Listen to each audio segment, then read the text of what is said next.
J'ouvre maintenant la réunion. I call this meeting to order. Put your microphones on. I have to let you know that I have infection in both of my ears, and so I will do my best. Welcome to meeting 119 of the House of Commons of the Standing Committee on Justice and Human Rights. Committee's meeting in public to begin its study of Bill C-270, an act to amend the Criminal Code, pornographic material. The bill was referred to this committee May 8, based on a conversation I had with Mr. Brock last meeting, where he indicated that the sponsor of the bill will not be attending to be a witness. I need direction. The committee has to tell us how is it you would like to begin with that, so that we can begin with the study, whether or not the sponsor wishes to proceed with it or not. So I'm ready to give the floor to members.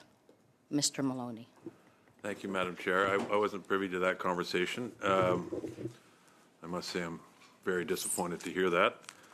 You know, in the over 9 years that I've been a member of Parliament, it's without exception been my experience that people who introduce private members' bills are passionate about their issue, and they're quite anxious to appear at committee to share their insights into why the issue is so important to them and enlighten the committee members as to why we should support it. And so, as I'm thinking and talking, I am actually quite astonished by the fact that this individual is not available or not willing to come to the committee to speak to his bill. I've seen him in the House recently, so we know he's around.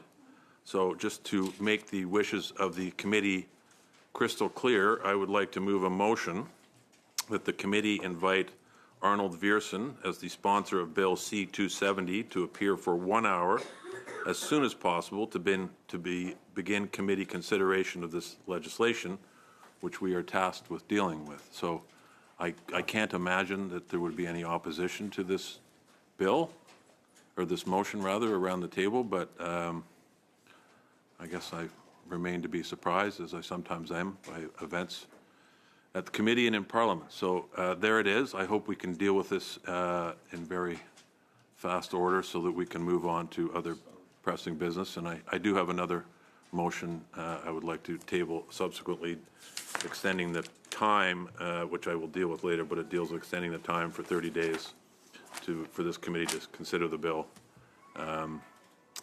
given the delay that's taken place so far. But I would like to deal with the motion inviting Mr. Viersen first, and I'd be interested in hearing from other members of the committee on their views. Thank you, Madam Chair. Thank you, Mr. Maloney. I have two hands up. I have Mr. McGregor first and then Mr. Brock second. Thank you, Madam Chair. Similar to Mr. Maloney, I am perplexed by the reluctance of Mr. Viersen to come and defend his own piece of legislation. Honestly, from my perspective, that's not a terrible vote of confidence if the sponsor of the bill is unwilling to come before a committee. And similar to Mr. Maloney's comments, I've been here for 9 years. Only once have I had the opportunity to appear before a committee to defend a private member's bill, and that was just recently with the National Strategy on Brain Injuries Act. I appeared before the Standing Committee on Health. Without a doubt, probably one of the highlights of my career over the last 9 years, because you get to sit in the hot seat, you get to defend your bill, take questions from members, and I don't know why anyone would willingly give that up. So we cannot compel Mr. Viersen to appear. As a member of Parliament, we cannot do that. We can certainly formally send the invite. But again, I just remain completely perplexed as to why the sponsor of a piece of legislation would not take this very, very rare opportunity. I'll leave it at that, Madam Chair. Thank you, Mr. McGregor. Mr. Brock. Thank you, Madam Chair. And I have spoken with Mr. Viersen. He is open to the invitation. Conservatives will be voting in favor of Mr. Maloney's motion. Thank you very much. Mr. Maloney. I would be interested to hear from Mr. Brock, now that we have that good news, when that might happen. I'm not privy to that information at my disposal right now, but he is open to the invitation. For purposes of trying to suggest dates here for you with the clerk, my hope is that the anti-Semitism draft is completed today. We will then have one more meeting to complete the report on the anti-Islamophobia. We are then open for new items. At the moment, we have no other items that take precedence over this private member's bill, C-270. So the question is, we would like him to appear probably a week from today. That would be the, and I think I have people putting their hands up. Mr. Mendocino? Thank you, Madam Chair. Thank you to my colleague, Mr. Maloney, for bringing the motion. Of course, I'll be supporting it. I also want to thank Mr. Brock for indicating the Conservatives will be voting in favor of it as well. I just wanted to seek some clarification, though, because, Madam Chair, at the outset of the meeting, you did indicate that you'd had a conversation with Mr. Brock, who said to you at the time that Mr. Viersen had no intention of appearing before the committee. So I take it from the Conservatives' support of this motion that Mr. Viersen has reconsidered his position and will indeed attend. And so in light of that revelation, I would just urge through you, Madam Chair, and through the supporting staff that we seek a confirmation of a date from Mr. Viersen as quickly as possible. Maloney? I was going to say something very similar to Mr. Mendocino. I don't see any reason why we can't get an answer to the question about next Thursday sometime today so that we can plan accordingly. Does that make, Mr. Brock, are you, as the vice chair, I guess, and the chair of your caucus on this committee, are you able to undertake to get a commitment today for next Thursday? I can relay the wishes of this committee. As I've indicated, Mr. Viersen has indicated that he is open to the invitation. I am not a staff member of Mr. Viersen's office. I am not going to waste any valuable time at this committee to stand down to try to locate him or a member of his staff to check his availability. But I've taken to heart all the comments from all the members, and I will pass that on to Mr. Viersen's office.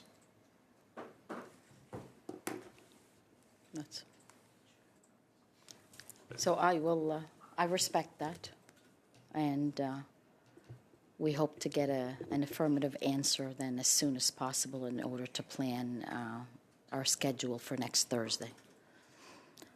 I think that was what, was anything else on this particular matter anyone else wanted to mention? Yes, or on C-270 at all? Well, I think we need to, it sounds like we have consensus on this motion. There is a second motion I'd like to deal with. Do I, should I take a vote, or do I, no, I just take account the fact that everybody, it's unanimous. Unanimous. I would take a vote. It's yeah. unanimous. But Madam Clerk? You'd like to have a vote? Can we have a vote, Yeah. please? I'm easy today. Thank you. Okay. Is that good? Okay. Okay. On the motion of Mr. Maloney, let's take the vote. Mr. Maloney? Yes. Madame Brière? Oui. Monsieur Hausfather? Oui. Monsieur Mendicino? Yes. Madame Debruzen? Yes. Mr. Brock? Yes. Madame Ferrari? Yes. Mr. Van Popta? Yes. Mr. Giovanni? Yes. Monsieur Fortin? Oui. Mr. McGregor? Yes. Carried. Thank you. Yes, Mr. Brock. I think it's highly unusual. Granted, I don't have the experience level of many members of this committee, but I think it's highly irregular, if not unusual, if not as per appropriate committee protocol for any member other than the chair working with the clerk to issue a formal invitation to any witness, in this case, Mr. Viersen. I don't think it's incumbent upon me, although he's a colleague and a member of the Conservative caucus. I think it's a requirement of the chair working in concert with the clerk to issue the formal invitation. Mr. Maloney? Mr. Brock's point is duly noted. However, he did inform the committee that he's obviously spoken to Mr. Viersen because he told us that he's open to the invitation. That doesn't tell us that he's willing to accept the invitation. And as a matter of courtesy, since we're all now unanimous on the view that he should attend, it makes sense that he could speak to one of his colleagues who he sees and talks to more frequently than the rest of us do to help us along the way. I don't see that as being unreasonable. I echo the sentiments of Mr. Maloney, and while I'm sympathetic to Mr. Brock's point that he is not Mr. Viersen's scheduler, I go back to your original comment, which was that it was reported at one point that Mr. Viersen had no intention of appearing before this committee, which, you know, in the words of Mr. McGregor, and I'm paraphrasing, but does raise questions about his ongoing support for his own legislation. And given the objective of the legislation, which would have been studied and examined by this committee, were Mr. Viersen, its sponsor, to have appeared through its questioning of that individual, I do think that it, at a minimum, raises questions about his ongoing commitment to this legislation, which, you know, again, and I take the update at face value. He says he's open to the invitation. I certainly would encourage Mr. Viersen to accept that invitation and appear before this committee as quickly as possible so that we can get on with the business of studying that legislation, given its important objective. Okay, I have Mr. Maloney, and then I have Mr. Brock.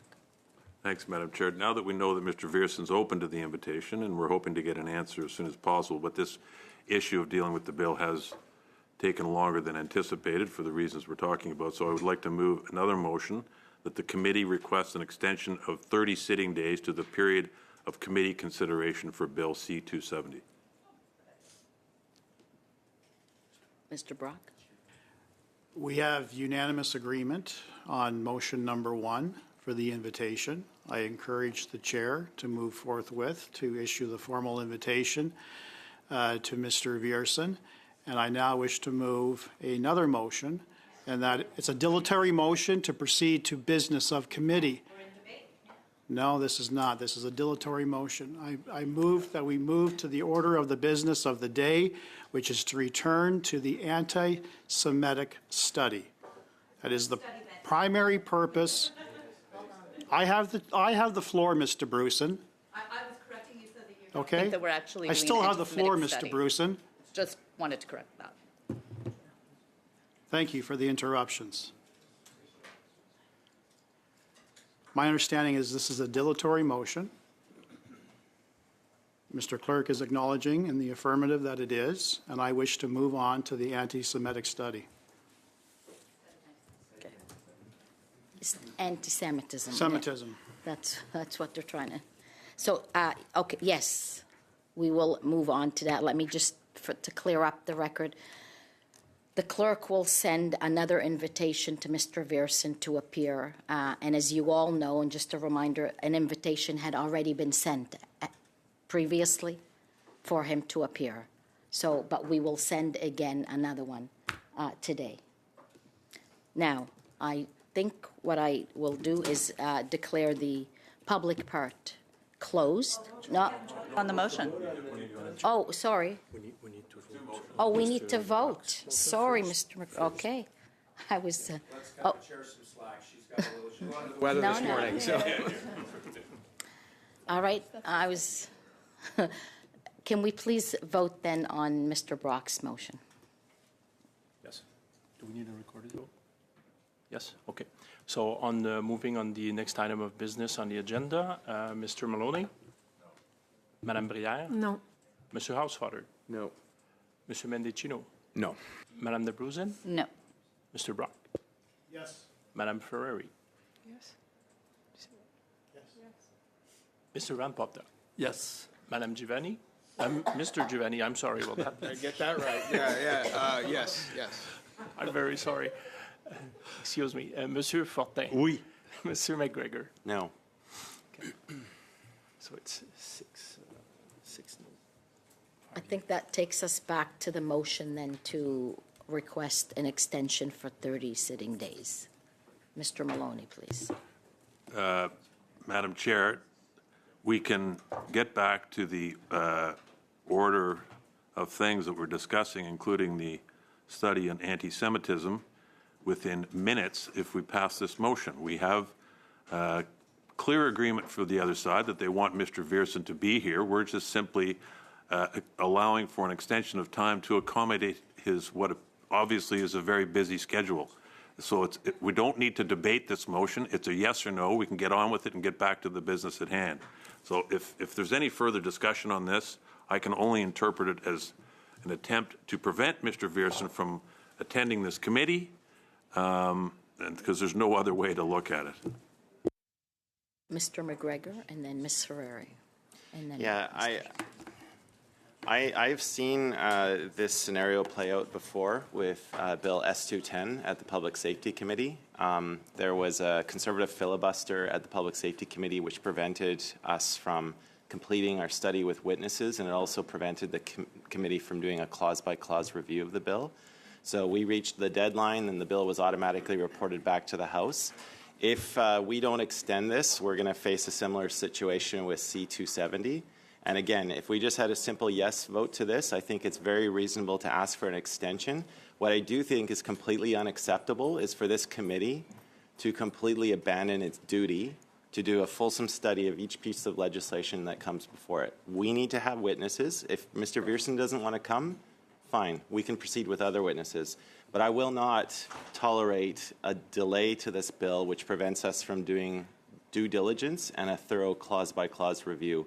To report it back to the House without doing a study, that's a dereliction of duty of this committee, and I think we should vote for the extension. Ms. Ferrari. Thank you, Madam Chair. You know, I think what's happening here today for folks watching is, you know, an unfolding of what we see repeatedly since my time being elected, but I'm sure since longer than I've been here. And it's a deflection from accountability. And I mean, that's ultimately the big conversation that has to happen on a bigger scale. And, you know, it's kind of ironic, right, that you have Mr. Maloney, who sits on this committee, and he writes a tweet that says, you know, is the leader gagging you? And it is no secret to the public that there are 24 Liberal MPs who have signed a letter asking for the resignation of the Prime Minister. And this is the tie-in to this when we're talking about this motion is that it is a lack of accountability and deflection across all fronts. And that comes from the top down. And, you know, that is what we see repeatedly over and over again. I want to point out when we're looking at anti-Semitism, and you know, I look at Mr. Housefather, who has stood up as a Liberal MP trying to fight this against a caucus that has blatantly insulted him, quite frankly. And you know, we have a colleague, Marty Morantz, who is just a fierce fighter for the Jewish community. There is data that reveals anti-Semitic hate crimes are up 400%. Since when, Madam Chair? Since Justin Trudeau took office. That's since when. So let's talk about that.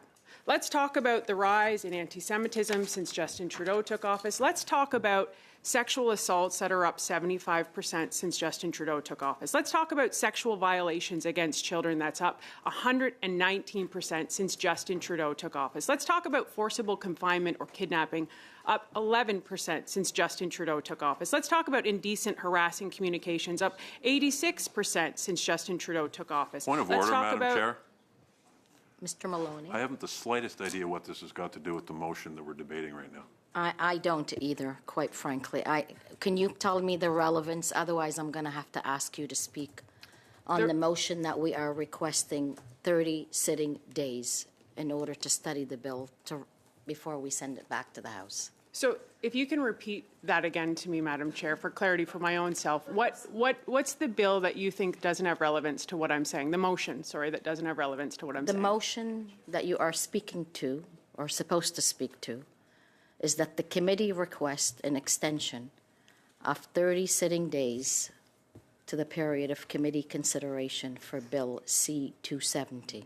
If that motion does not pass, we risk not being able to study this bill here in committee.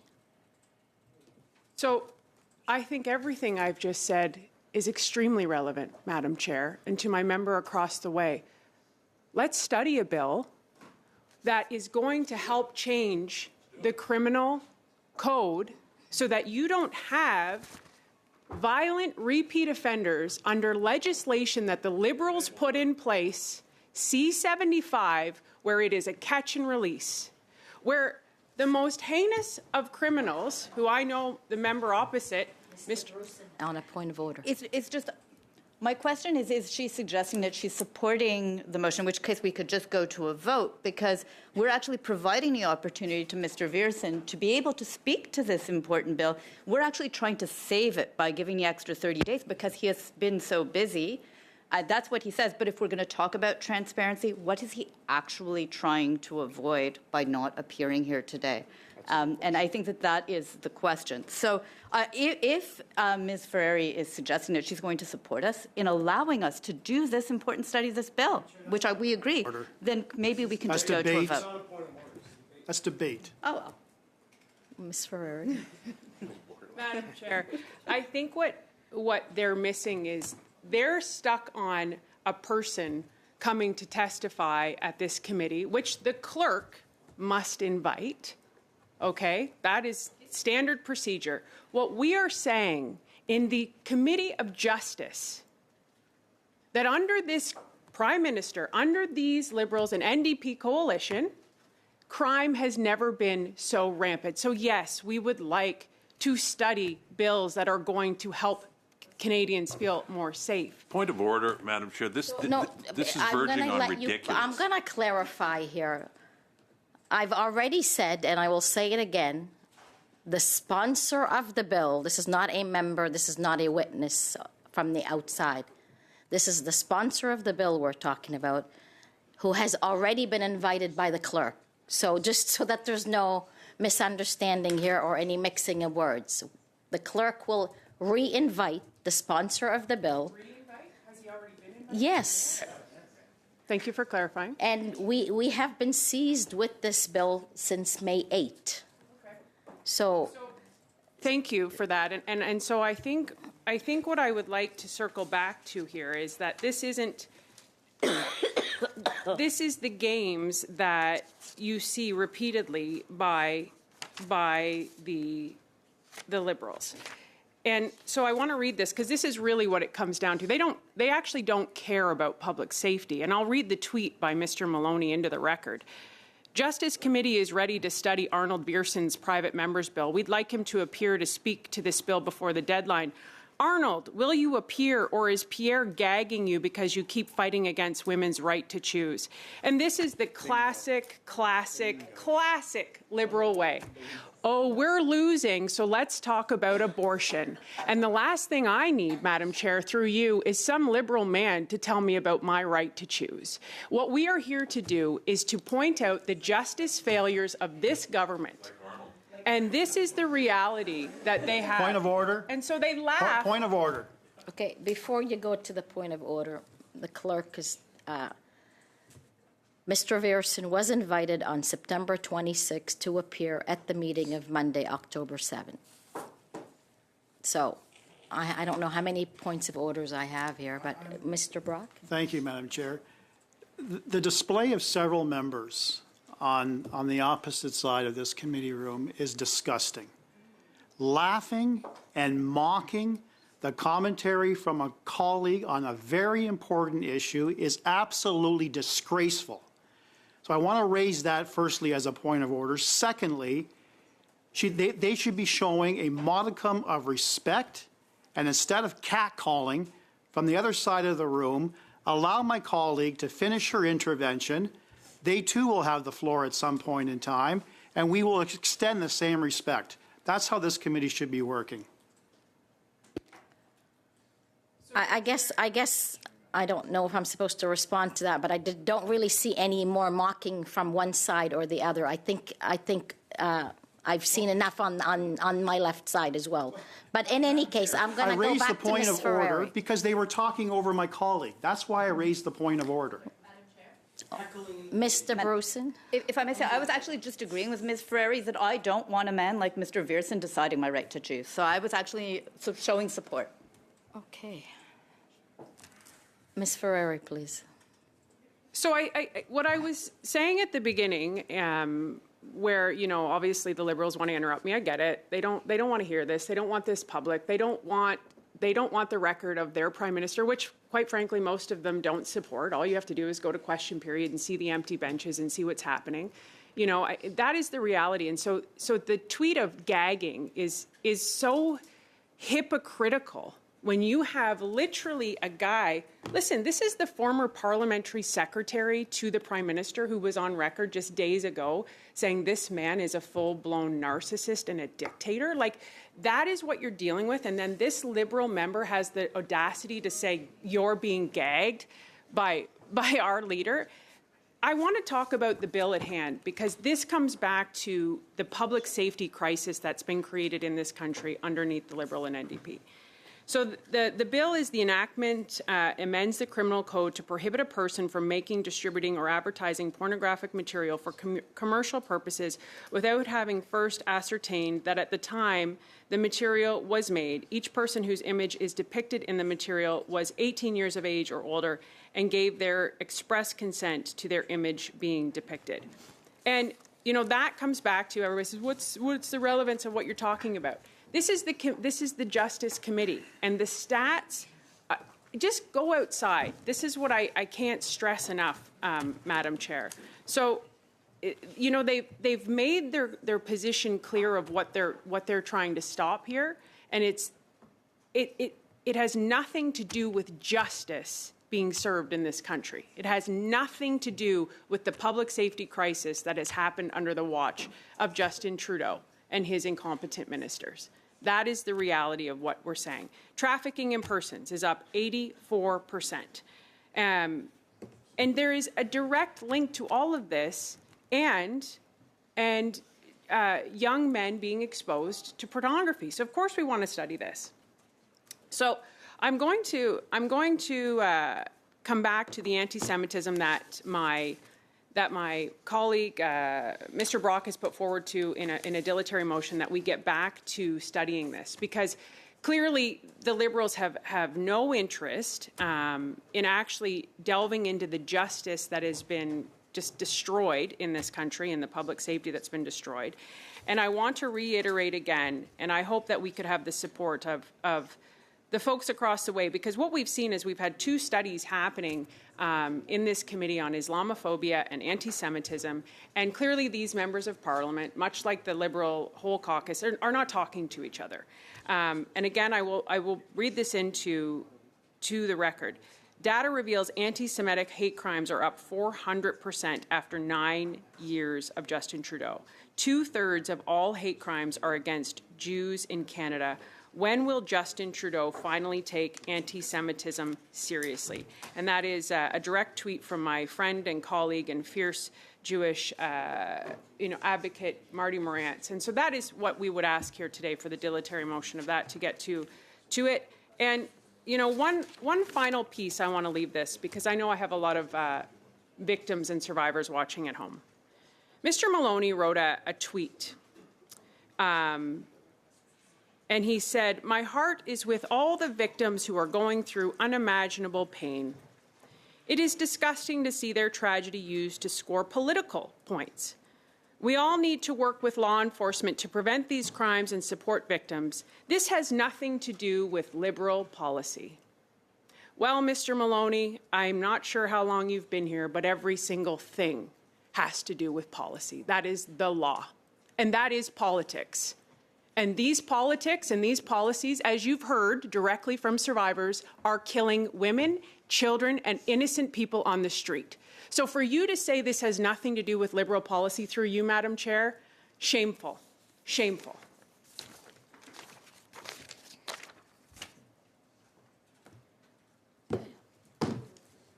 Thank you, Ms. Ferrari. I've got a list here. I will now go to Mr. Giovanni. Thank you, Madam Chair. So since we've confirmed that an invitation to Mr. Viersen has been resent, can we not wait for him to respond to that invitation and move forward on the anti-Semitism study? Is that not an option for the committee? Like, the clerk is confirming that it's being resent. Can't Point of order? Yes, Mr. McGregor. We have a problem with I think it might be dates. helpful to all members if you, as the chair, confer with the clerk, just to let us all know what the dates we're working with here. Problem I've been please. telling you for that's what I've been saying through the clerk for weeks. We have an issue with the date. If he does not appear or we don't study it, we risk not being able to. So can you give me a moment?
Alors, je veux essayer à expliquer que So I can try to explain what the clerk just to explain to me. I'd ask you for clarification. Monday is the date that we have to report it.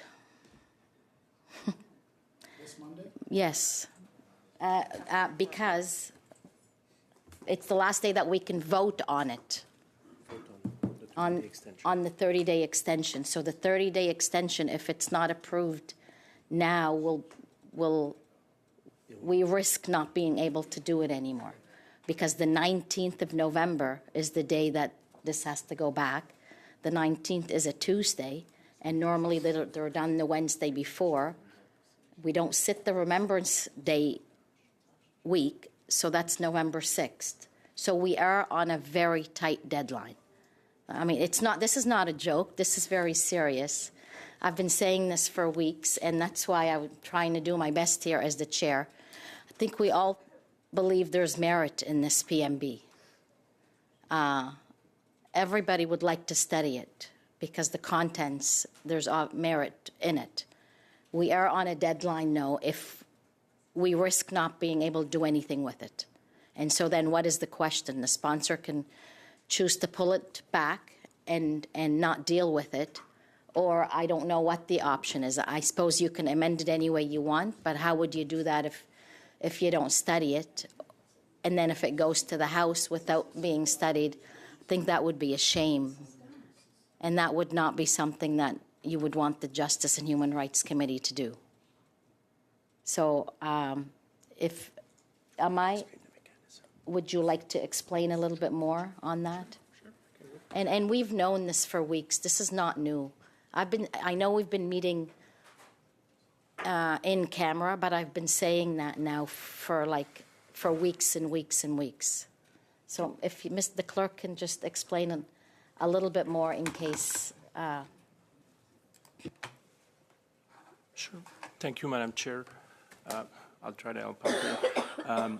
The thing is that why November 4th, the last possible date to adopt a motion on for an extension, is that first we have to adopt the motion.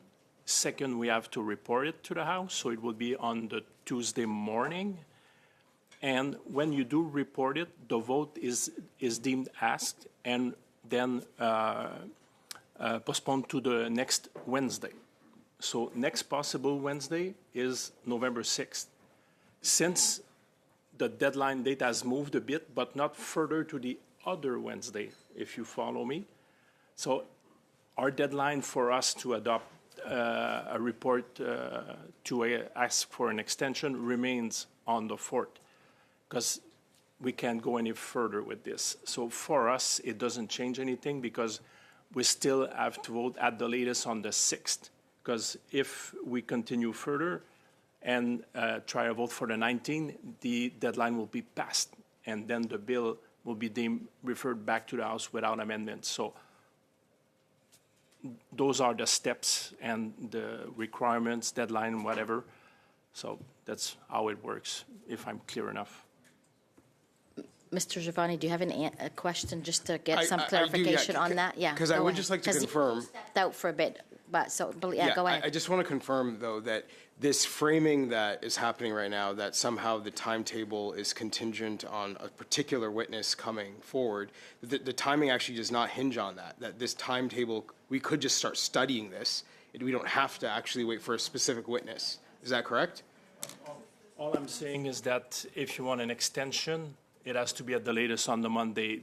The rest on just to manage how sponsor will understand, come or but- not, Mr. I can Clerk, answer that. Mr. Giovanni's question is, which I believe the answer is no, we have no time, but the 4th is we can't study it beyond that because we've lost the time. No, I understand. So what I'm saying is, let's just study it then. What's being presented today is, I believe, a false framing, which is why I'm asking for confirmation, that somehow we need a particular witness to agree to appear in order for us to commit to studying this. And what I'm saying is, can we not just commit to studying it? Why is But there we any still delay? need the 30-day extension because we've now lost the time. Whether he appears or not is a secondary issue. But we need the 30-day extension because we've now To lost the confirm. Thank time. you. But We have whether he no appears time or not anymore. is secondary. And it's 30 days, 30 Gotcha. sitting days. Isn't that how it's worded? Yeah. Otherwise, no, it cannot be studied anymore. I had an original, I don't know where we go from here. I had Madam Chair, can we have a health break for 5 to 10 minutes? So I can Yes. consult with my team, please. Thank you. yes, we will take a few minute break. Thank you.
Mike. Okay, Mr. Brock, you were next on the list, but perhaps you can tell us I'm ready to, where you've landed with the team, I'm- if possible. I'm ready to speak. Please. Thank you. Yep, thank you, Madam Chair. And if all members will recall, for at least 2 weeks, whenever the issue of Bill C-270 would come up, and the issue of the availability of the sponsor, I had always confirmed the availability of a number of witnesses, and I may have even provided a list of potentially up to 8 or 9 witnesses. And the pushback I seem to recall receiving on each and every occasion was, well, that's fine, but there was never any expression of any interest from the chair or the clerk to ask for that list with a view of scheduling and inviting those witnesses to attend. Because it was always my belief, and I think precedent certainly confirms this, that a study is, the commencement of a study does not each and every time have to commence with the sponsor of the bill. If there are ready, able witnesses ready to offer insight on this particular topic, which we have subject matter experts. I'm sorry, Mr. Brock, we have yeah. a point of order from Mr. Giovanni. Yeah, I'm curious if the clerk can confirm, is this motion amendable? And could you just explain whether that's an option here? Go ahead, yeah. The motion in front of us with Mr. Maloney? Yes, sir. The motions generally are amendable, depending, and then we fall into the admissibility or not of the amendment, depending on what's in it. So that's all I can answer now. So can I, Mr. Clerk, can I ask a question? Mr. Brock is saying that he provided you with the list of maybe 8 witnesses. I didn't say that. Madam Oh, Clerk. okay, that's No. what I heard. No, I'm sorry, I did not say that. Oh, okay, 'cause said I didn't see anything. I Okay. said I have access to a list that was generated by the sponsor of the bill, but I never received the impression from you, Madam Chair, or the clerk as to your willingness to receive that list. Because the information that I certainly was receiving was, that's fine, but the sponsor of the bill has to appear as our first witness. And I'm just indicating, and I think precedent is clearly established, that it is not a direction of Parliament. It is not a rule per se that a sponsor must always testify first. And when you have witnesses on an important study, as child exploitation material is to this country, and the proliferation of this disgusting material, not only in this country but worldwide, it's incumbent upon us as a nation and as parliamentarians to give it appropriate time to study. So I want to raise that because So just, as the chair, let me just, I can't help it, we're lawyers here, right?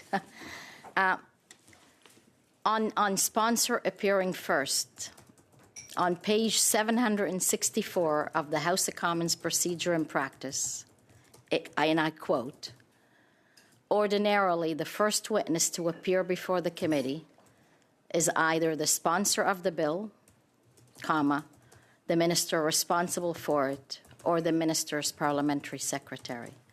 So, quite clearly, we cannot compel, and I have no intention of compelling anybody in this place to do what they don't want to do. But that is the norm.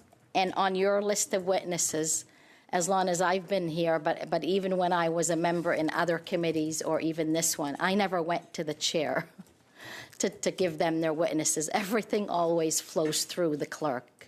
In fact, the chair doesn't see them until everybody else sees them. So just to clarify, because, you know, you wouldn't want to say anything on me that I'm not going to clarify, so. As a lawyer, I thank you. I thank you for bringing that to my attention. But I also, as a lawyer, I'm very cognizant of how words are interpreted and are statutorily interpreted. In this case, ordinarily is not mandatory. I think we can all agree to that conclusion. Ordinary is in the sense that it's customary, but it is not etched in stone that on each and every occasion a private member's bill must commence by way of committee study with the sponsor. And to give but one example, there are precedents where private member bill sponsors didn't appear at committee.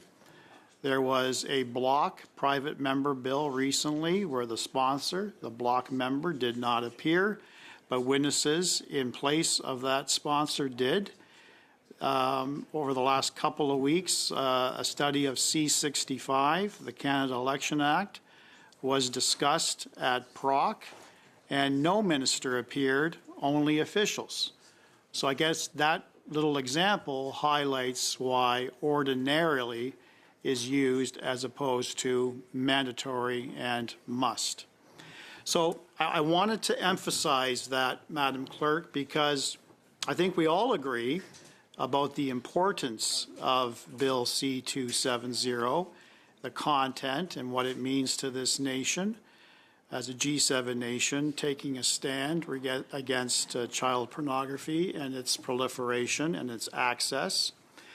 But then when I read tweets, as I often do in my spare time, whatever spare time that I do have, one such tweet caught my eye, and that was from the Liberal member, James Maloney. And quite clearly, it started off appropriately about the importance of the study of this bill, but then it denigrated into partisanship, and it even suggested, as my colleague Ms. Ferrari pointed out, that the leader was somehow gagging Mr. Viersen from attending. And then he circled back to the age-old issue, the divisive issue, the wedge issue. In case of emergency, break glass. And clearly we have a raging fire at the Liberal Party of Canada right now in terms of its standing in Canada, its position of the leader who is not loved at all by the public. In fact, almost 70% of Canadians polled from coast to coast to coast want him gone and are prepared to pack his suitcase to see him out of politics entirely. But when you have a situation where you're down 20-plus points in the polls, and you have been so for the better part of a year and a half, and no matter what sort of policy you're introducing as a government, no matter what sort of fall economic statement you produce, no matter what spring budget you produce, which ordinarily is a great bump up for any government in terms of its economic outlook for the nation. Generally, historically, you always saw a bump up in support with the release of those economic statements, telegraphing to Canadians that there is hope on the horizon. But when you're dealing with the Liberal government under Justin Trudeau, who've experienced literally for the last 9 years a living hell from coast to coast to coast, there has been no bump up. So what have we seen in the House of Commons literally for the last 2 or 3 weeks?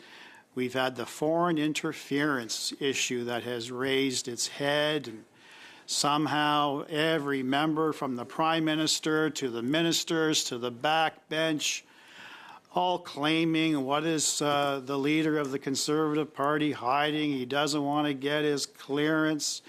You know what? Canadians aren't interested in that. Canadians are interested in feeding their families. Canadians are interested in paying their bills. Canadians are interested in actually being able to afford a mortgage, to pay the rent, to put gas in their vehicle, which is being crippled by the inflationary factors that this government has created, has made life miserable. Over 2 million people lined up at our food banks across the nation. People, and I toured my food bank numerous times, people who proudly gave and donated over the years find themselves, because of the disastrous fiscal policies of Justin Trudeau, actually being recipients of food banks. That's not unique to my riding of Brantford-Brant.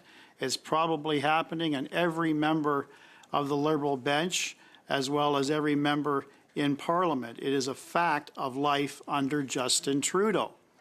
So it's no small wonder that they want to change the page, distract, divide, talk about anything but the miserable hell that this government is putting Canadians under. So we had foreign interference. Now we've got the right to choose.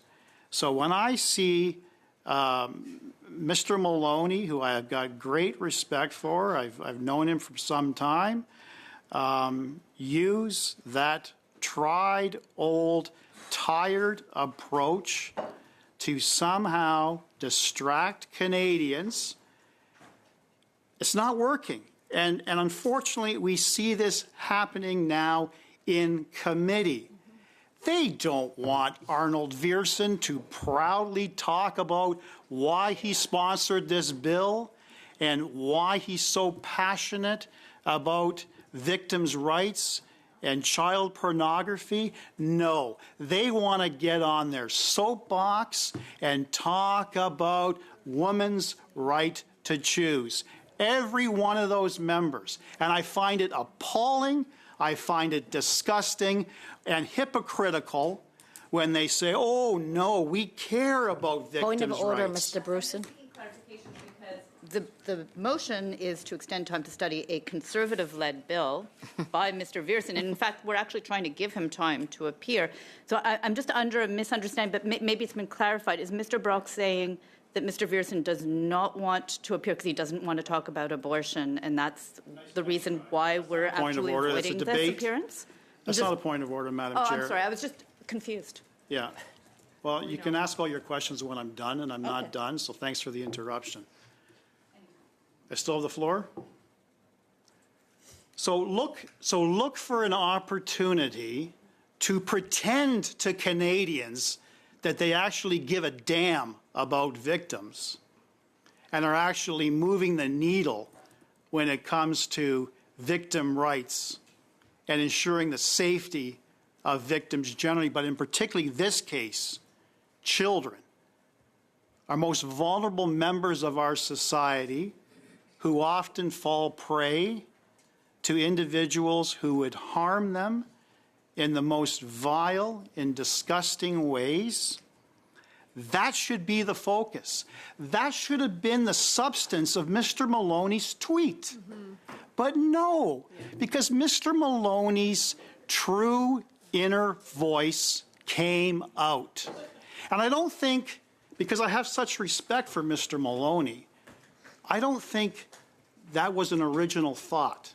And I'm going to give him the benefit of the doubt, because I have no doubt in my mind that Justin Trudeau and his cabal at the PMO had directed Mr. Maloney as the lead at Justice. My friend Mr. Mendocino is smiling.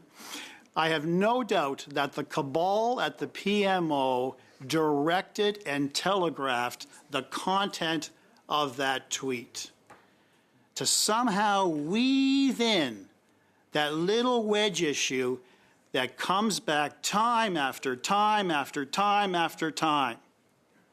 And notwithstanding the leader of the Conservative Party of Canada yesterday in question period talked about the Conservative position as being the same Conservative position that has been on the table for the last 2 decades. It goes in one ear and out the other with respect to this Liberal government. Because in case of emergency, break glass. So I too want to get to the point where we're studying this, but I'm also deeply, deeply disappointed in Mr. Bruson, Mr. Mendocino, Mr. Housefather, all three of which, again, I have a great deal of respect for. These individuals, Madam Chair, were handpicked by Justin Trudeau and the PMO, okay, to sit on this anti-Semitism study. Well, perhaps they did. I know Mr. Mendocino is a permanent member. Mr. Housefather was a permanent member, is not now, and Mr. Bruson is not, okay? But they are proud supporters of Israel. And I commend and I applaud all of their advocacy, particularly Mr. Housefather, as my colleague Ms. Ferrari has very aptly pointed out on the record, has been a very lonely, brave soldier. I know, Mr. Mendocino, I have a great deal of respect for you, and I know you've taken a lead. I know your background is not Israeli, but you obviously care about human rights, and you care about the nation. Israel, the nation of Israel, is a proud ally to Canada and continues to be a proud ally of Canada, and I applaud you for your efforts, sir.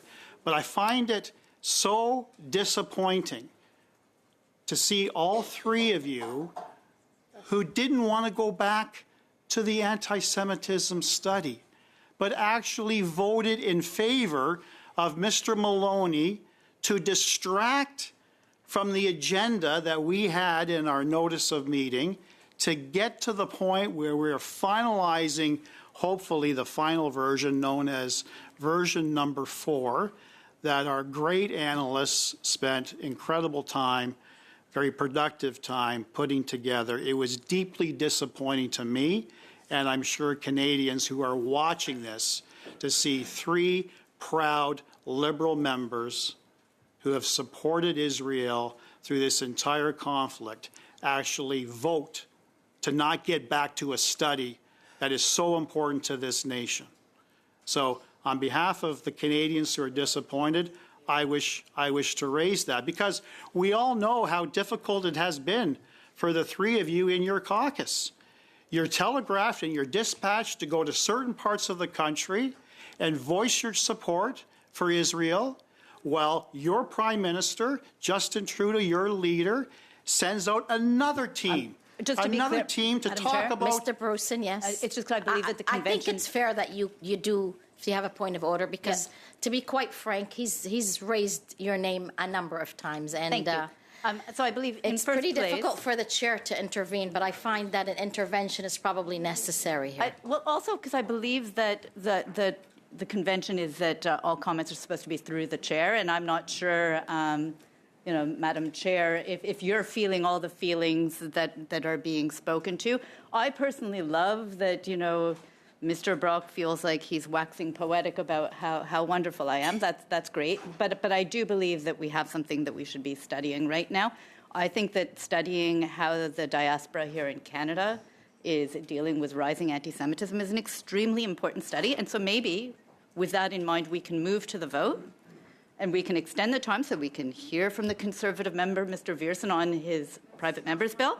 And then we can continue on. But I do ask that all comments be through the chair. Thank you. Well taken. So, yeah, the comments can come through me. Thank you, Mr. Brock. Well, there wasn't a point of order through you, Madam Chair. But in any event, as I was indicating, because Justin Trudeau cannot, and his Liberal government cannot take a firm stand one way or the other, he's using this to score cheap political points by dispatching members who are supportive of the Israeli regime and members who are opposed to it and are, citing their support with terrorists. Point of order. I take real issue with that last comment by Mr. Mr. Maloney, yes, go ahead, please. I find it deeply Can you offensive. say that again, please? Happily. I interrupted you.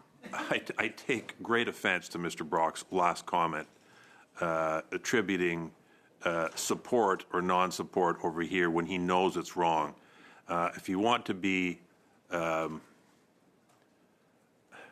person who is constantly on the attack, please do so. But I would encourage you to be accurate and use facts, and don't accuse people of things that you know are false.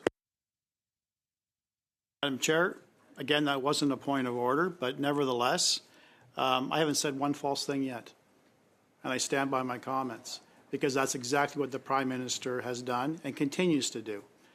And I note the time, and I note that several of my colleagues Mr. Housefather? wish to have further interventions, and I'm prepared to cede my time. Thank you. Mr. Housefather, you had? I am next? Actually, I have Mr. Van Popta, and then I have you. Okay, well, I'll wait till Mr. Okay. Van Popta speaks. Mr. Van Popta. Good, thank you. Thank you, Madam Chair. So the motion before us is to extend by 30 days the study on Bill C-270, Stopping Internet Sexual Exploitation Act. And I have to ask myself, like, why do we need that extension? This bill has been with us since May 8th. Madam Chair, I think that's the date that you had just said earlier in today's discussion. So, and now it's October 31st. What has taken so long? And now Mr. Brock had said earlier that we've been ready for weeks to go ahead with the commencement of the study of this very, very important legislation. And I think it was at a meeting probably 2 weeks ago that it must have been a Thursday, because it was suggested that perhaps we could have witnesses at our committee meeting on Monday, just a few days later. And the clerk, and I believe that the clerk is absolutely accurate about this, he said, well, that doesn't give us enough time to get headsets out to the witnesses, right? Because some of them were going to, I suppose, come in by video conference, and so that would take a little bit more time. You know, I'm just an ordinary member of this committee, so I wasn't part of the organizing of events and schedule for this fall session. But I had expected then that those witnesses would have been here on the Thursday. That would have given us enough time to get whatever materials out to them and to get them prepared. But instead, what were we doing on that Thursday? We were studying the anti-Semitism. Not studying, we were writing the report. Now, this is all done in camera, so I need to be careful about what I say about those two studies. But we're studying anti-Semitism, and we're studying Islamophobia. And that goes back to the spring of this year, when a motion was put forward that this committee should study anti-Semitism and the rise of it in Canada, particularly on Canadian universities. And I agree that that's a very important study. We all agreed with that, and we wanted to move forward. But then it became complicated when there was another motion put forward to also study Islamophobia, also a very important study. We had suggested that maybe perhaps that could be put off for a later time, but it was decided that we were going to study those two issues at the same time, not as one report, but as two separate studies. That was all on the public record, so I can say that. And so we had witnesses come in on those two studies, all on the public record. And, you know, I'm very impressed with the courage that witnesses came forward and spoke very openly about the issues that were facing them, whether it was on the Islamophobia study or on the anti-Semitism study. They came here, they gave testimony, was very heartfelt, and we all realized that these are issues that are front and center for Canada, and that we needed to deal with that. Now, over the summer months, so I think we had 6 studies, 6 days, 3 on anti-Semitism, 3 on anti-Semitism. We heard from many witnesses. And then over the summer months, the analysts spent some time preparing their draft reports. Come back in September, and these reports are in front of us. And, Madam Chair, until now, we are still drafting those reports. I can't believe how long it is taking to do that. Now, part of the problem is that on the Liberal side of this committee, it's a different bench, whether it's Islamophobia study or the anti-Semitism study. And it is clear to us on this side of the table that those two groups are not talking with each other and that there's conflict in the Liberal caucus about these two very important issues. And that's what's been dragging things on and on and on. Again, I need to be careful what I say because this is all being done in camera.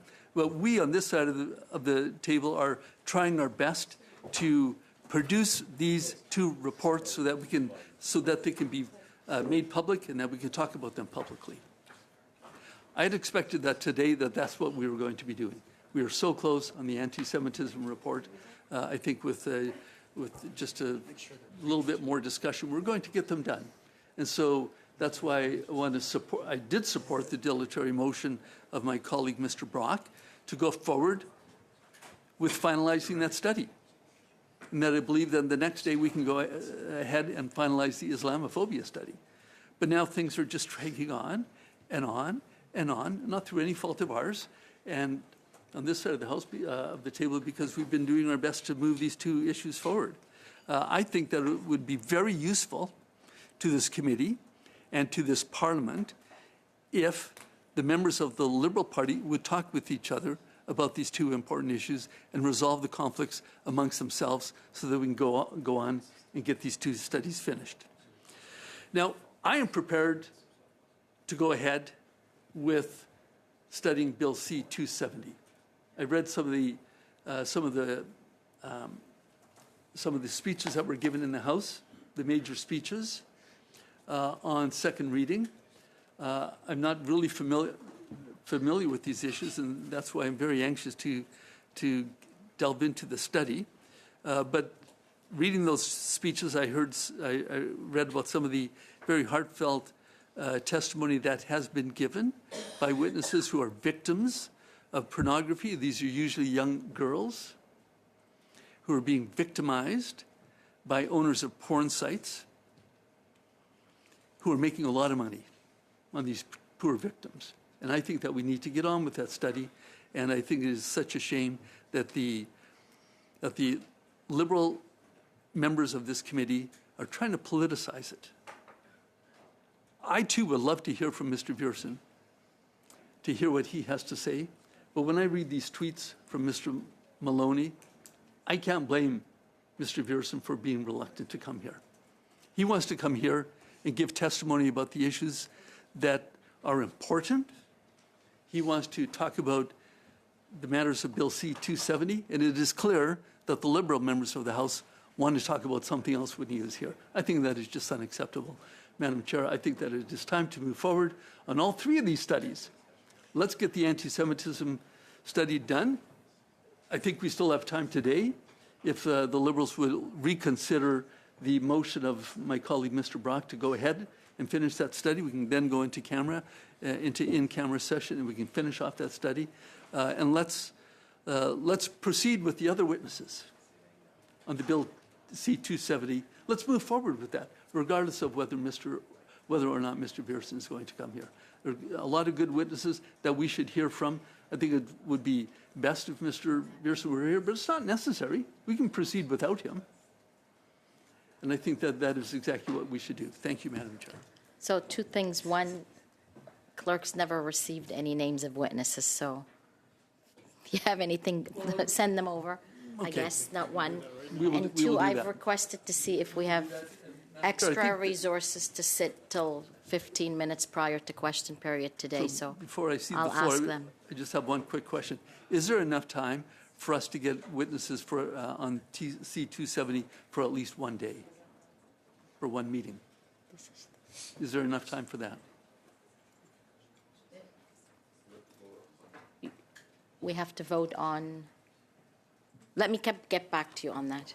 Okay, I have a long list, but like I said, I've requested to see if we have, because the anti-Semitism is almost done. I really would like to get back to it and move, but I have a list of, and I'll just read you the names so that everybody, House Father Maloney, McGregor, DeBruce, Ferrari, Landsman. So, Mr. House Father, it's up to you. Yeah, I mean, I'm going to speak for 1 second, but my name has come up multiple times, and so number one, we've heard about deflection. What we're actually deflecting is the fact that Monday is the last day to extend the ability for this committee to study a bill that is a conservative bill where the sponsor refuses to appear so far and has been invited to appear and hasn't come. And so without extending that, the committee will not be able to properly study the bill. And then the Conservatives are continuing to talk and not allow us to move to the anti-Semitism study. It's not Liberals and NDP or Bloc that are talking, it's Conservatives that are refusing to vote to extend their own private members bill for 30 days for the committee to study. It makes no sense.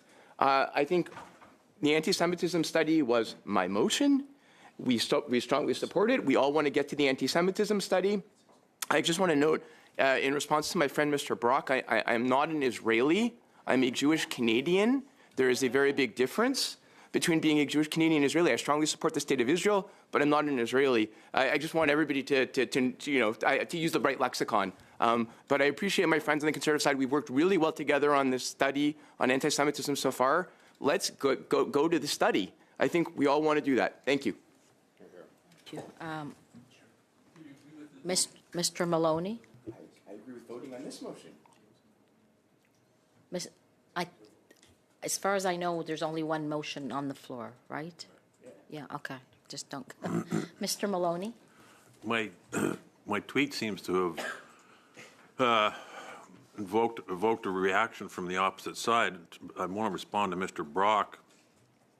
I can assure you that what you hear from me or see from me in print are my own views and thoughts.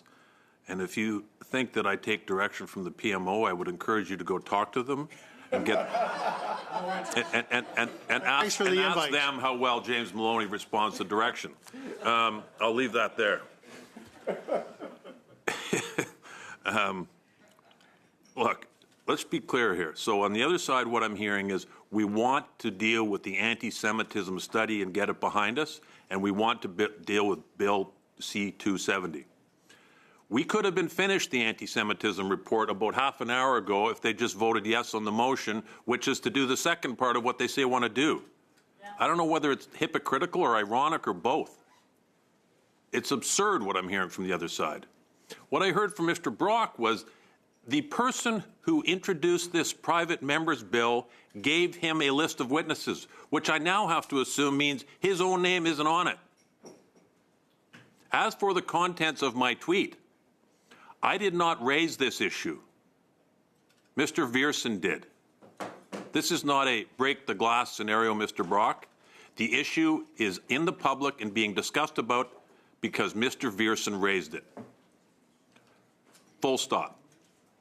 So if you guys are serious over there and you want to deal with the anti-Semitism issue and this report, and you want to deal with this report, there's a really simple way to do it. Vote yes on my motion, and we can use the remainder of the time we have today to deal with it.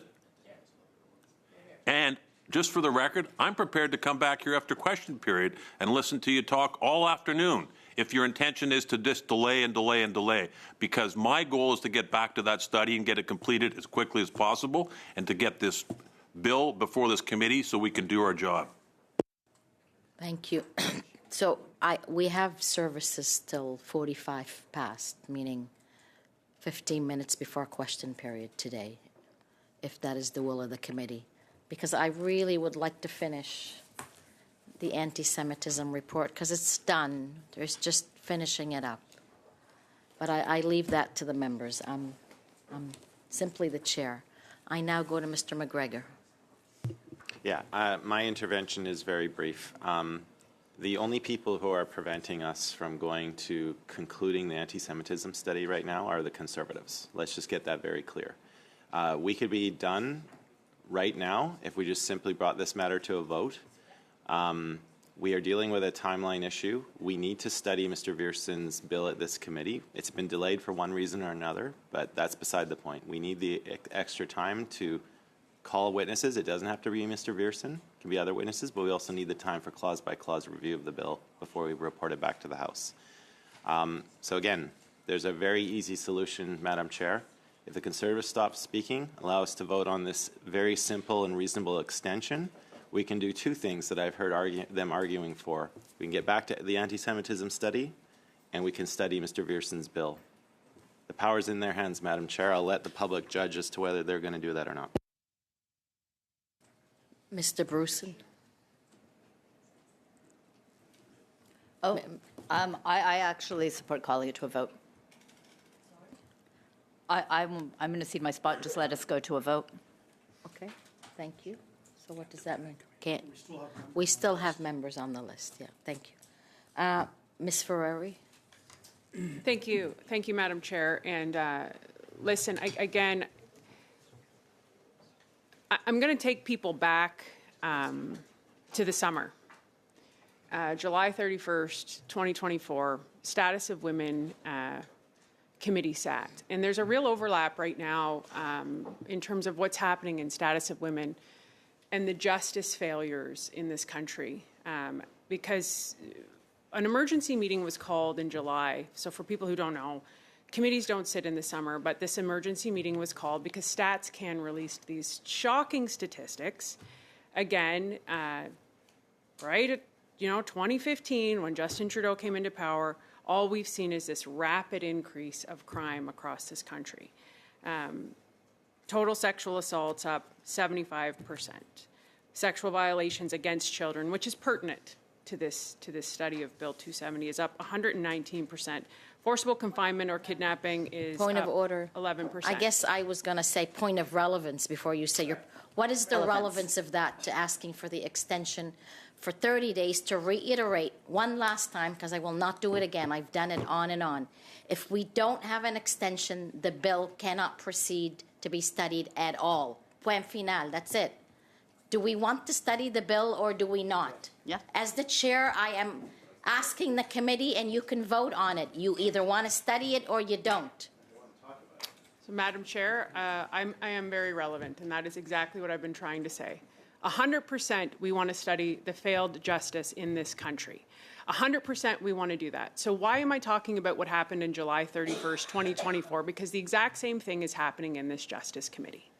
We brought forward survivors and victims, which is exactly what we want to do. So that the Liberals have gotten hung up on one witness rather than the meat and potatoes of this actual bill. Point of order. Mr. McGregor, yes. Sorry, Madam Chair, and I hate interrupting someone, but I need to call relevance. The question before the committee right now is whether we agree to a 30-day extension or not. All arguments and comments should be in support of that. We should not be talking about what other committees did during the summer. I've got great tales about what the Public Safety Committee did during the summer too. But the point before the committee right now is whether we agree to a 30-day extension on Bill C-270. Madam Chair, I would ask that you enforce relevance because I want to see commentary specifically for or against that particular point. Point of order. And again, you don't have to agree on the extension. We can simply vote on it and move on. Point of order. Mr. Brock. It's not incumbent on any member of this committee to opine on relevance, as my friend, my colleague, Ms. Ferrari, is just starting her intervention. There's no time limit. There's no document that specifies that relevant points must be immediately addressed by a member, or they can only speak for a limited amount of time, and a percentage of that all has to be on relevant points. There's always a degree of latitude exercised by chairs of all committees. And in my view, because majority of us are all lawyers, relevance is very subjective. It's not an objective term. And I'm sure at some point in time, Ms. Ferrari, if she is given the opportunity for a fulsome intervention without unnecessary points of order, will loop it around to relevant issues germane to Mr. Maloney's motion. Thank you. You're welcome. And I guess because we have all practiced law for some period or another, the judge also has the ability to determine whether it's relevant or not. And I know that is not relevant. So, Ms. Ferrari, either speak on the 30-day or please cease to speak on that so I can give it to another member, because we need to get back to relevance. Point of order, Madam Chair. Mr. Can you turn your name around? Nader. Mr. Nader, thank you. Thank you, Madam Chair. How do you not know Mr. Nader? Yeah. It's okay. I've only been here 9 years. It's all good. Thank you, Madam Chair, and I am temporary substitute to this committee. I just want to point out that you did mention that we've all practiced law. Just want to clarify, I have not practiced law. I'm not a lawyer. I come from a political science background, so I just wanted to clarify for the record that I'm not a lawyer, have not been called to the bar, do not practice law. I just want to make sure that's clarified for the record, Madam Chair. Thank you. Thank you so much for the clarification. I remember the first couple of years we were on this committee, there were a number of members clarifying things with that. So thank you. And welcome as a substitute. All right, so where do we go back to? Ms. Ferreri, go ahead. Are you a lawyer, by the way? I also am not a lawyer. Okay, so I'll give you a little bit leeway then, but a little bit doesn't mean a lot. Okay. No, I would love to be a lawyer. Listen, you know, it's interesting they don't want this brought up. And it's obvious they don't want it brought up because it's the same thing, and it is very relevant to what we're going to talk about. And since I have the floor, I'll bring it up. The NDP and the Liberals don't want to talk about what happened in July because it was an absolute disgrace to victims and survivors. And this bill is about victims and survivors. And so, of course, we want to study this bill. So what happened? Well, the same thing that's happening right now. We called an emergency meeting to talk about these stats, and a Liberal member of Parliament hijacked survivors and victims with a motion on abortion. It was the most disgusting, appalling thing we've ever seen. We had the victims and survivors and their parents in tears, screaming, yelling, leaving. The Liberal member threatening on camera, saying, I will bring up an abortion motion every single time just so we don't have to talk about the failures of Justin Trudeau and what he's done of crime in this country. And that's the reality. And why is that relevant? Because it doesn't matter if the sponsor of the bill comes to testify. What matters is that we have experts and victims and survivors to come to this committee in justice to testify about these stats. This is not made up, Madam Speaker. And this is the Committee of Justice. Nobody at home cares about who said what, when, and how. They care about changing the law to protect children in particular, our most vulnerable, and women. And we have an epidemic in this country under this Prime Minister who is a blatant fake feminist. So what the Liberals are doing here is they're stuck on one piece of this conversation. They're stuck that they want one witness to testify, and that has nothing to do with the meat and potatoes. Point of order. Now we are off topic because the very simple point of this motion is to get an extension of time so we can discuss it. Once we get that extension, then we can talk about who the witnesses are. We can get back to the issue about Mr. Vierson's apparent refusal to come here, and we can debate the merits and why he doesn't want to do that. If they are so interested in getting to the study and doing it, then end the debate now, vote yes, and we can get back to the topic that we should be talking about, which is the anti-Semitism study. If there is no extension, we are not going to be able to get witnesses. We have no time. Are you not listening? Do we have to show the calendar again? We're out of time. We need to extend in order to bring witnesses. Whether it's Mr. Vierson or not is a separate issue. We don't have any more time. Absolutely, I'm listening, and I would throw that back to you, Madam Chair, too, and to the members of this committee. That is the whole.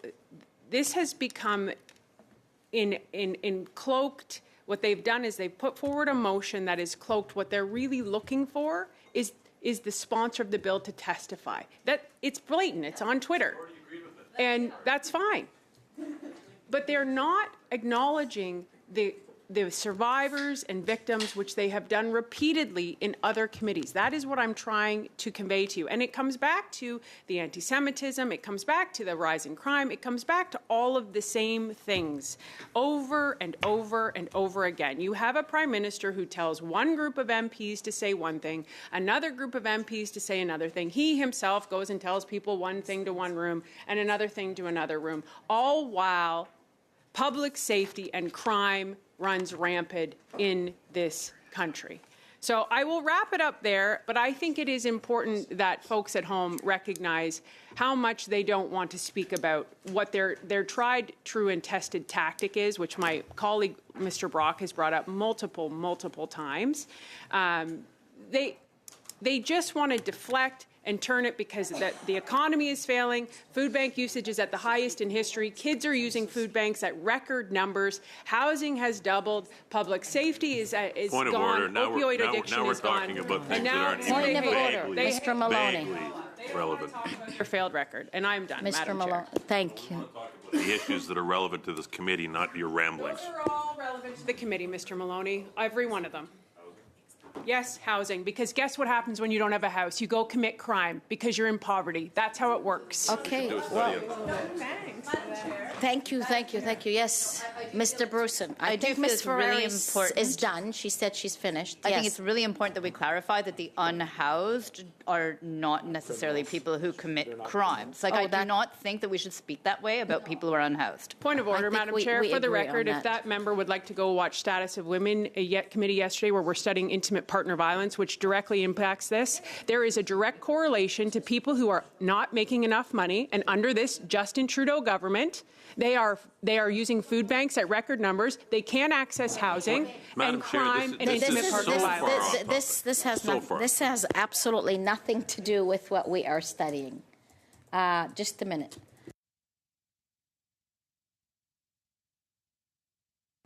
I have a question for you, though.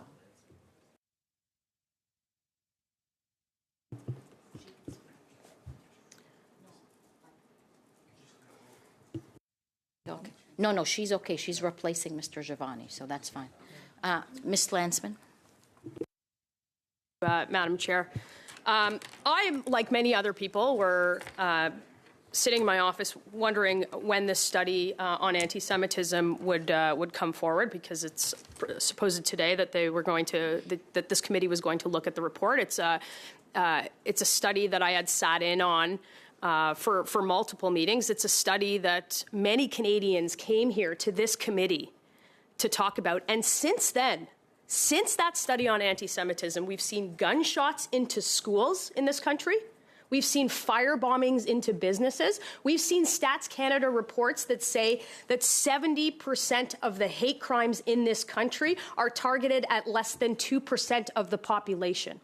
And right now, what people watching at home see is that... Madame la Présidente, en quoi? Madam Chair, how is that tied to the motion we have on the table? We're asking for a 30-day extension. Not that Mr. Viersen necessarily be the first person to appear, but that we go through the list of witnesses, and so that we'll be able to study it. Interrupt a conversation about the anti-Semitism study that you're supposed to be having in committee, calling relevance on it? That is worse than this government's inaction on anti-Semitism. Are you actually serious? Come on now. This is not how we run our committee. I've Mr. actually not Housefather? only sat in the meetings, I've actually been sitting in on the report, which that member has not been doing. We're waiting to do that report. We're all here to do that report. It's you guys that are filibustering and stopping us from dealing with the anti-Semitism report. You should be ashamed. Madam Chair, this is debate. We'd have this report done. You voted against his motion. He has You no voted motion. in favor of his motion to delay the report.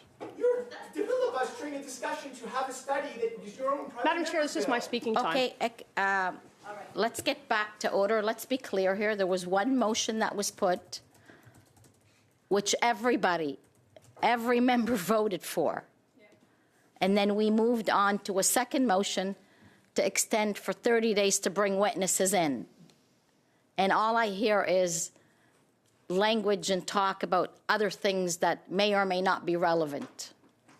So, Ms. Lansman, the floor is to you, but I know you just came in, so it's 12:37 here in Ottawa. I know you haven't been here for the first I've been hour and a watching, half. you can watch this online. You and can. That's what I was doing in my office. And that's why I came here to speak to this, because I was expecting the committee to study an anti-Semitism report, just like everybody else who is watching this committee today, just like those witnesses that came here to testify, and just like the members opposite who are pretending that they want to actually, for once, take anti-Semitism seriously in this country. 70% of the hate crimes Okay, in Ms. this country. Lansman, that is out of order, and that is out of order. definitely not accurate. I am the chair. You will have to respect me or leave, number one. Two, I have been here. I have listened since May, when all the witnesses have come on both studies. I have taken it in, all the emotions that have come from the witnesses, from staff, from members, and I'm still standing here. So I deserve the respect as the chair.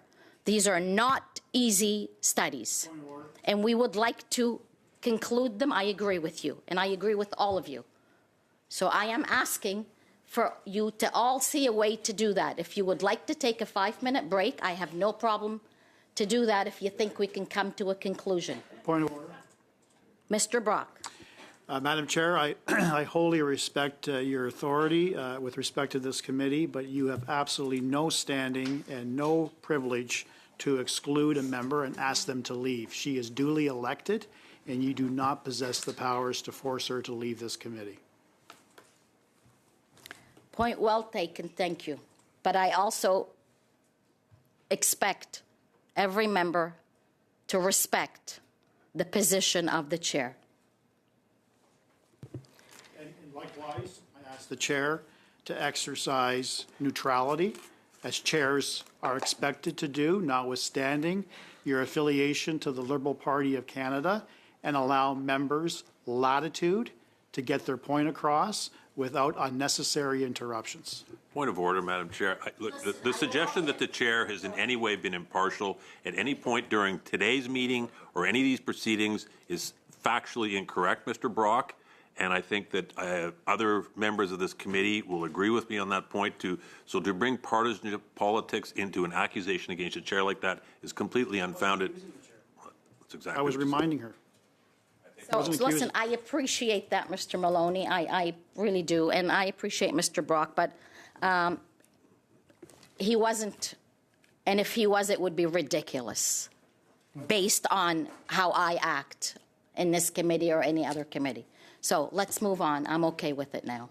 Ms. Lansman, I'll give you back the floor, but please try and be relevant. I'm going to continue because I couldn't get a point out before you called irrelevance on me, Madam Chair. And I know that you may not like the facts of the matter, but that doesn't mean that you can censor a member and in any way ask a member of the House of Commons to leave a committee. I think that's out of line, and I'm going to put that on the record. All of that to say is that we were going to get to a study on anti-Semitism, where members of this committee heard from witnesses from across the country, and I'll make my point again because I was interrupted a number of times, and since that study, we have only seen this issue get worse in this country. So it is astounding to me that members of this committee who were part of that study, who purport to take this issue seriously, don't want to get to this study. So as such, and to prove that, first of all, I don't have to prove that the issue has gotten worse in this country because it has. All you have to do is look at the encampments on university campuses, the shootings in cities, the violence in the streets.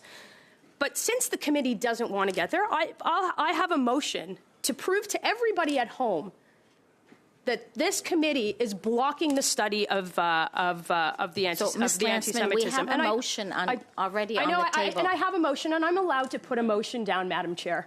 Wait now, just give me a minute. Confer, just give me a minute. You cannot put a motion on the floor if we have a motion already.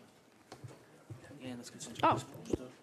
I will then ask for unanimous consent to move that the committee proceed to the consideration of the draft report on anti-Semitism and additional measures that could be taken to address the valid fears that are being expressed by Canada's Jewish community, and ones that have been expressed by Canada's Jewish community since that. So I'll ask for unanimous consent to move to this motion to show everybody at home that this party is not serious about this issue, that this government hasn't taken this All issue right, so, seriously. I'm going to suspend for a few minutes to get clarification as to whether you're even allowed to do that. So suspend a few minutes.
Now, we will be doing the anti-Semitism in camera, just for notice so that everybody knows. Okay? With respect to what is being brought out now, it appears that it cannot be moved in the way that it's been moved. I've asked for unanimous consent, so I just want to make sure that I didn't get that. No, it's not that you didn't get it. It's not something that can be done. I think, Madam Chair, I will, in order to get to the anti-Semitism study that we were supposed to get to today as a committee, I'm going to move to adjourn this debate in order to get to the anti-Semitism study. Yep. Meeting adjourned.